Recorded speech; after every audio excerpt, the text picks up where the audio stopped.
इस वीडियो में हम बात करेंगे डेरिवेटिव्स के बारे में, लेकिन इससे पहले हमें थोड़ी और चीजें देखना पड़ेंगी। अगर हमारे पास फंक्शन का ग्राफ है तो इसकी हमें स्लोप या ढलान निकालनी पड़ेगी, और यह बात आपको पहले से मालूम है, इसीलिए मैंने ये सब पहले ही बना के रख लिया था। देखें भाई, ढलान क्या होती है? ढलान होती है y में तब्दीली का x में तब्दीली से तनासुब या रेशो।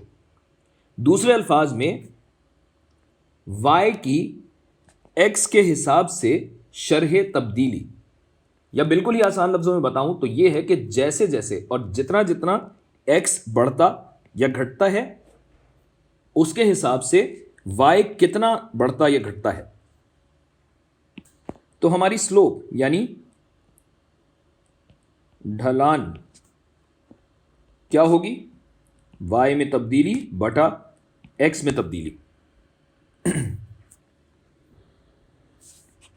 अब आप देखिए कि हमने दो पॉइंट लिए हैं, ये वाला पॉइंट और ये वाला पॉइंट। यहां पे x a है और a पे फंक्शन की वैल्यू क्या है? f of a। इसी तरह इस पॉइंट का x कोऑर्डिनेट है b और b पे फंक्शन की क्या वैल्यू है? f ऑफ b है। तो y में तब्दीली यानी डेल्टा y क्या हो जाएगा? f of b minus f of a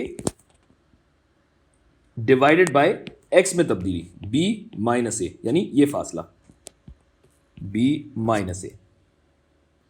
एक और चीज आप यहां देख भी सकते हैं, गो के इतना ज्यादा ये चीज इस्तेमाल नहीं होती, लेकिन चूंकि ये राइट एंगल ट्राइंगल है, कायमुज़ ज़ाविया मुसल्लस, तो कायमुज़ ज़ाविया मुसल्लस जो होता है उसमें आप जानते हैं कि tan थीटा होता है opposite upon adjacent, perpendicular over base, यानी मुकाबिल बटा मुत्तसिल साइड। तो ये जो पूरी कहानी हमने लिखी है, जो ढलान है, इसको अगर आप चाहें तो tan थीटा भी कह सकते हैं, इसमें कोई कबाहत नहीं है, चाहे इस्तेमाल होती हो या नहीं होती हो, लेकिन जानना जरूरी है। अच्छा भाई, अब खत के केस में तो ढलान मुसलसल बराबर यानी कांस्टेंट रहती है, यानी जो ढलान यहां होगी वही ढलान यहां भी है, वही ढलान यहां भी है। लिहाजा हमारे पास अगर कोई भी दो पॉइंट्स हो तो खत की ढलान निकाली जा सकती है।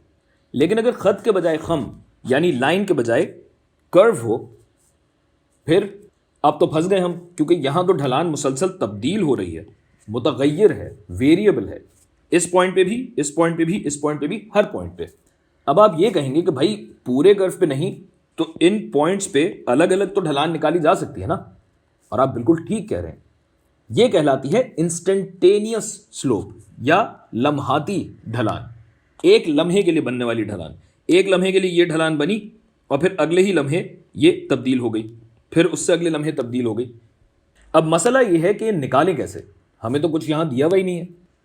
तो चलें, अगर मैं आपको दो पॉइंट्स दूं, ये वाला और ये वाला, इन दोनों के दरमियान एक्स एक्सिस पे फासला है h, और मैं यहां फंक्शन की भी कदरें अगर आपको दे दूं, यहां जाहिर है मैंने कदरें नहीं दी हुई, वेरिएबल के हिसाब से चल रहे हैं, क्योंकि हमें एक जनरल फॉर्मूला चाहिए, यहां हम एग्जैक्ट ढलान नहीं निकाल रहे।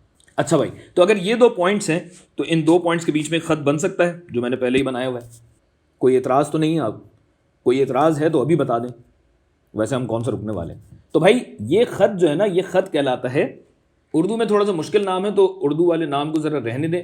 सीकेंड से ज़्यादा हमें सीकेंड की ढलान में दिलचस्पी है, तो सीकेंड की ढलान क्या हो जाएगी? डेल्टा वाई बटा डेल्टा एक्स।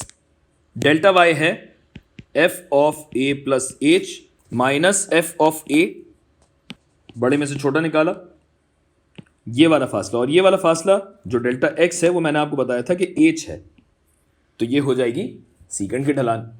अब यहां आपका एतराज हो सकता है कि भाई आप ये सीकेंड और ये दो अलग अलग पॉइंट्स को ज्वाइन करके ये क्या कर रहे हो? हमें तो टेंजेंट चाहिए, हमें तो खत्ते मुमासिल की ढलान चाहिए।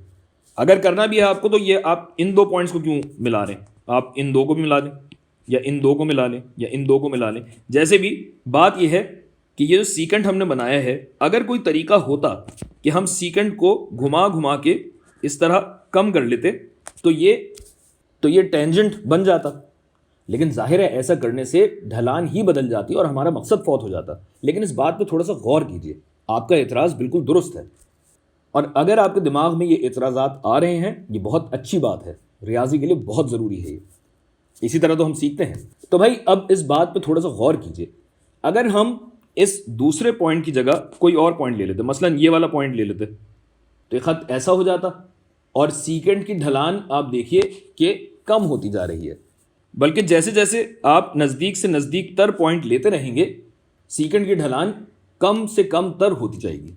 दूसरे अल्फाज में मैं ये कहना चाह रहा हूँ कि ये जो डेल्टा एक्स है जिसको हमने एच का लक़ब दिया था, ये एच कम होता जा रहा है।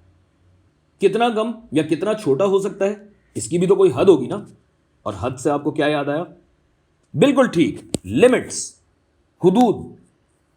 यानी तो इस काम के लिए मैं ज़रा डायग्राम को छोटा करता हूँ, थोड़ी सी जगह बनाता हूँ। ये नहीं, इसे हम यहाँ ले आए। अब देखें जादू।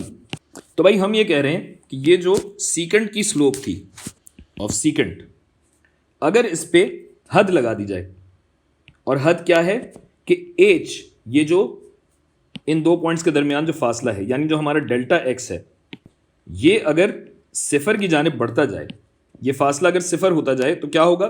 अगर ये फासला सिफर हो जाता है तो ये दोनों पॉइंट्स एक ही पॉइंट हो जाएंगे। तो ये हो जाएगा F of A plus H minus F of x. ये देखिए कि ये जो एच है ये दरअसल डेल्टा एक्स है, तो क्यों ना मैं इसको लिख दूं और अलग रंग में लिखूं कि डेल्टा एक्स दरअसल हमारा सिफर होता जा रहा है। तो ये पॉइंट जिसको मैंने ए कहा था, ये कोई भी पॉइंट हो सकता है एक्स एक्सिस पे, तो ये हो जाएगा x plus delta x minus F of x बटा डेल्टा एक्स। और जब ऐसा होता है तो ये बन जाती है स्लोप टेंजेंट की या खत्म मुमासिल की। और इस तरह किसी भी पॉइंट पे हमें अगर ढलान निकालनी है तो ढलान इस तरीके से निकाली जा सकती है, और ये यानी y की शरह तब्दीली x के हिसाब से, और ये शरह तब्दीली कहलाती है डेरिवेटिव। उर्दू में इसे मुश्तक कहा जाता है, लेकिन हम इसे डेरिवेटिव ही कहेंगे क्योंकि मुश्तक मुझे ज़्यादा पसंद नहीं आया लफ्ज़। तो बस ये देखिए कि डेरिवेटिव क्या है, y में शरह तब्दीली x के एतबार से।